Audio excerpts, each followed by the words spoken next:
Hi lads, in this video I'm going to go through how to 2012 section B question 4 from higher level. It tells us the drawing shows the elevation and plan of an arrangement of ceiling lights. A 3D graphic of the lights is also shown. Part A, draw the given elevation and plan showing how to obtain the centre of the sphere C. B, draw a development of the cylindrical surface A. And then C, draw a development of the conical surface B. So to start this question, I'm going to draw out the elevation and plan using the information I've been provided with so far. So to start off, I'm just going to draw and keep it up to the left actually, just so I have room to the right for the development. I'm going to draw the top line there for the ceiling will be. And then I'm told to go down 60 mil for the first object of the cylinder that's cut.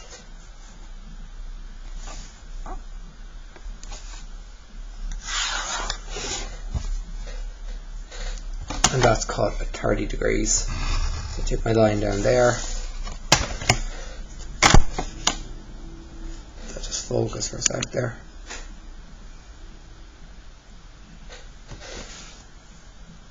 And then draw my 30-degree line. And I'm told that the diameter that's going to be 40. So I can go across 40 there and also go across 20 so I can get my central axis for my plan. So I'll do that 20 mil line down there, and then my 40 mil down as well.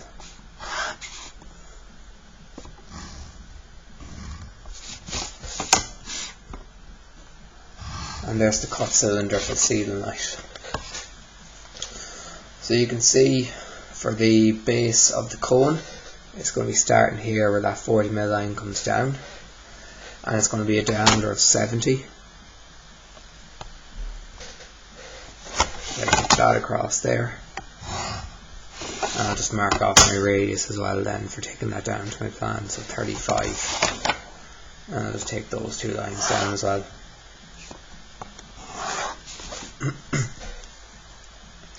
And then for the internal one, it's going to be a radius of 15, so the cut off point at the top will be diameter 13, which is going to be radius 15, and then I can take that up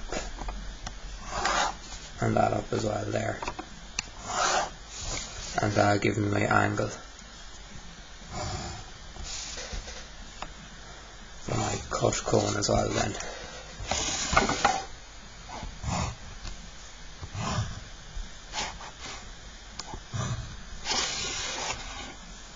And then the last part is the sphere, and I'm told it's a radius of 25.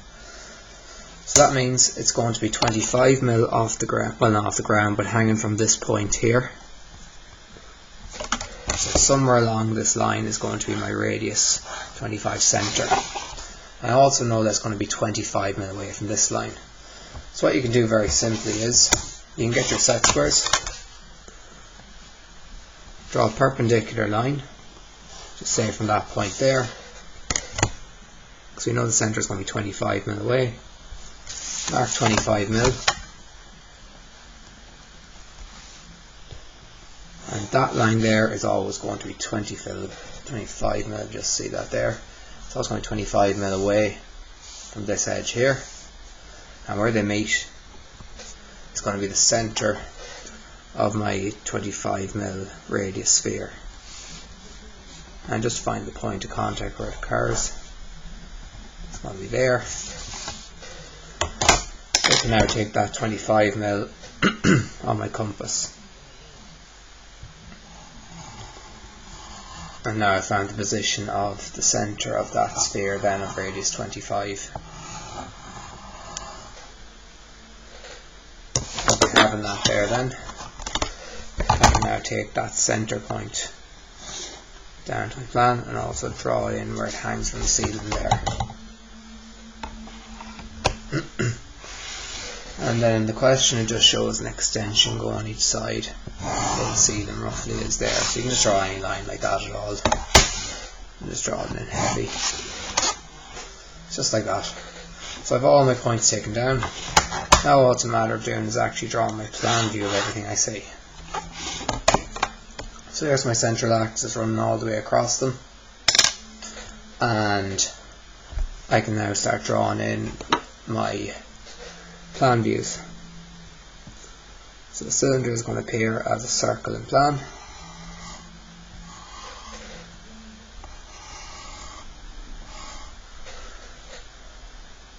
Then I have the cone, so I have the smaller radius first, and that's the one I can see when I look down top of it. So I can see all of that.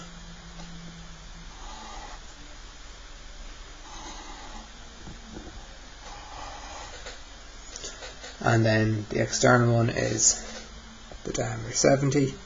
I'll draw them lightly for now because the sphere is blocking that section there.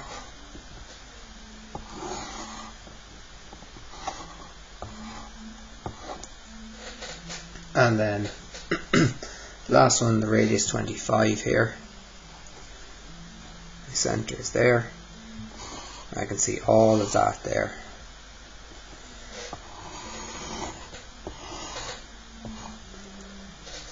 And then going back over this here, just drawing dashed where it's going to be hidden detail.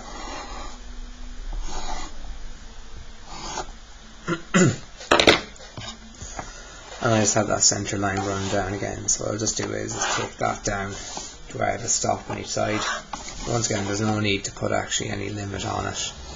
Just for the section, just for the actual question, I'm just going to take it as that width there. And that completes our plan.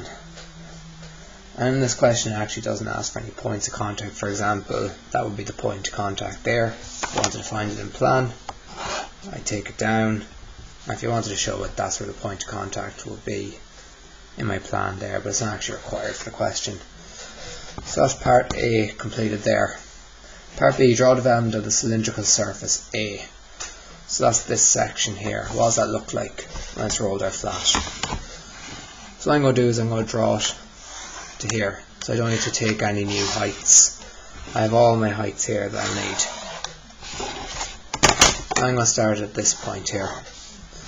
So as always for a cylinder, we divide up our circle into 12 equal parts, and we're going to take them up and across then for our actual development view then.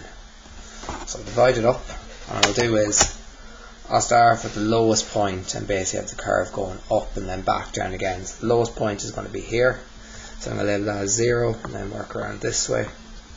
4, 5, 6, 7, 8, 9, 10 and 11. So I'm going to take this distance here between 0 and 1. I'm starting off with 0 here. So I have 0 to 1, 1 to 2, 2 to 3, 3 to 4, 4 to 5, 5 to 6, 6 to 7, 7 to 8, 8 to 9, 9 to 10, 10 to 11, and then 11 back to 0. Remember to always finish off at the same point because they have to close off. If you leave one, it'll be one short then. So there'll be this much of a gap then between the development. So making sure that we take them all them points across and count them out. That's why it's important to always label them to make sure you're taking the right number. Just fix that up there. So I have 1, 2, 3, 4, 5, 6, 7, 8, 10, 11, 0. I'll just label the top then as well.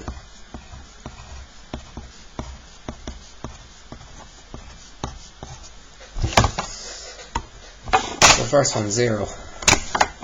0 and it comes straight up, is going to be that edge there. 11 and 1 are on the same line. 10 and 2 are on the same line. 9 and 3 are the centre. 8 and 4 are there. 7 and 5 are there, and then 6 is the last one. So two ends, 0 and 0. They're going to be there and there. 1 and 11 are going to be there and there. 2 and 10 are going to be here and here. 3 and 9 are marked as them two. 4 and 8 marked as these two here. 5 and 7 I marked as these two here, and then 6 is the very last one below. So I'm going to have my outlines there in heavy, and then I'm going to have my freehand curve then drawn in there.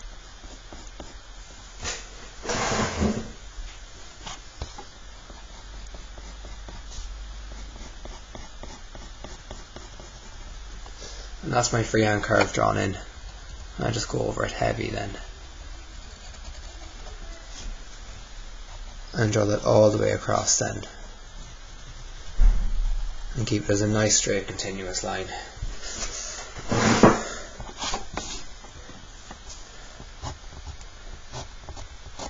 Then draw in my development line, or sorry, my fold lines then.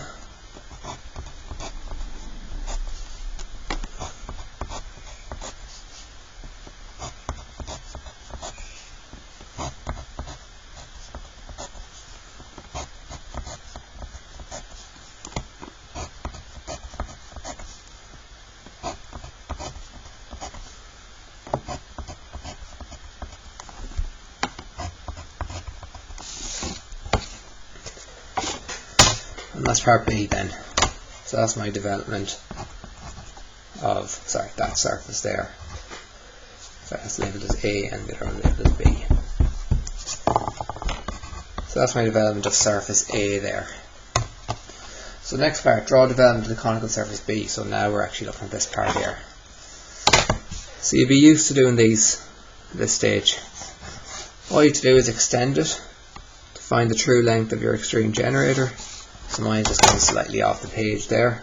So I'm just going to extend it up to find the actual point. And then I take my distance on my compass for my extreme generator. And I'm going to mark that there as my center point. So for the apex. And swing an arc. So all I need to do now is extend that out to there. And repeat the process of dividing these sides up. So I need to take my 30/60 and divide these up into a number of equal parts.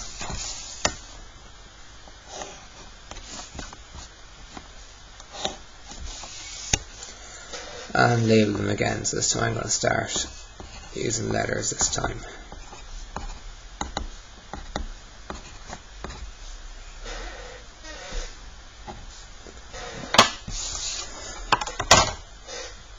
And I'm going to start off with A and work my way around. So start off with A there, goes to B, C, D, E, F, G, H, I, J, K, L, and then back around to A. And they all connect.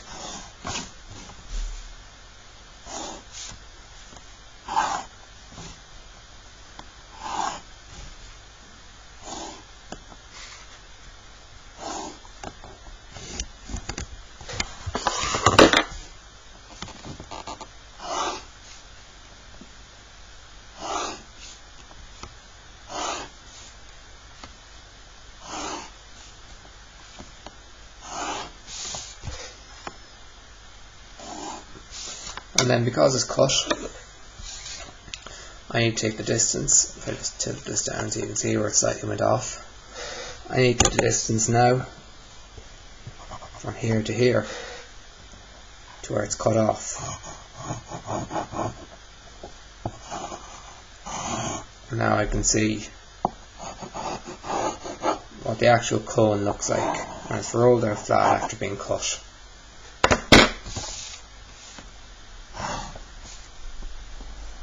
And then after that, all it's a matter of doing is drawing in your fold lines then.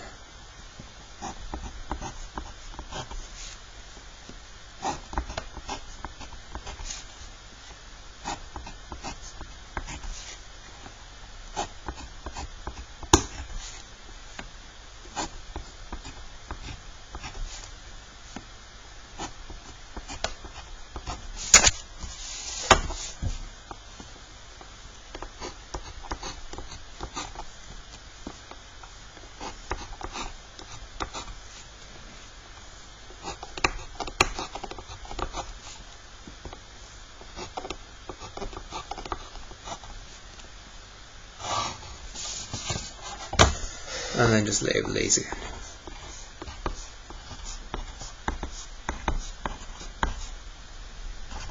And background to A. And just the last thing I'll do is just use colours just to show some of my measurements. So for example, all these are going to be the same by just showing the distance between A to B. I used it for that distance there. The distance from here to here is basically the same as that.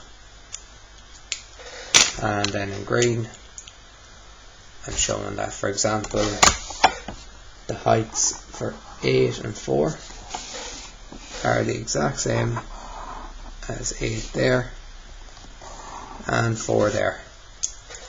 So showing to the examiner where I've got my heights from, where I've got my widths from, and how I've actually drawn the question out. And then the last thing I want to do is just label the actual question itself. Let's get my pencil.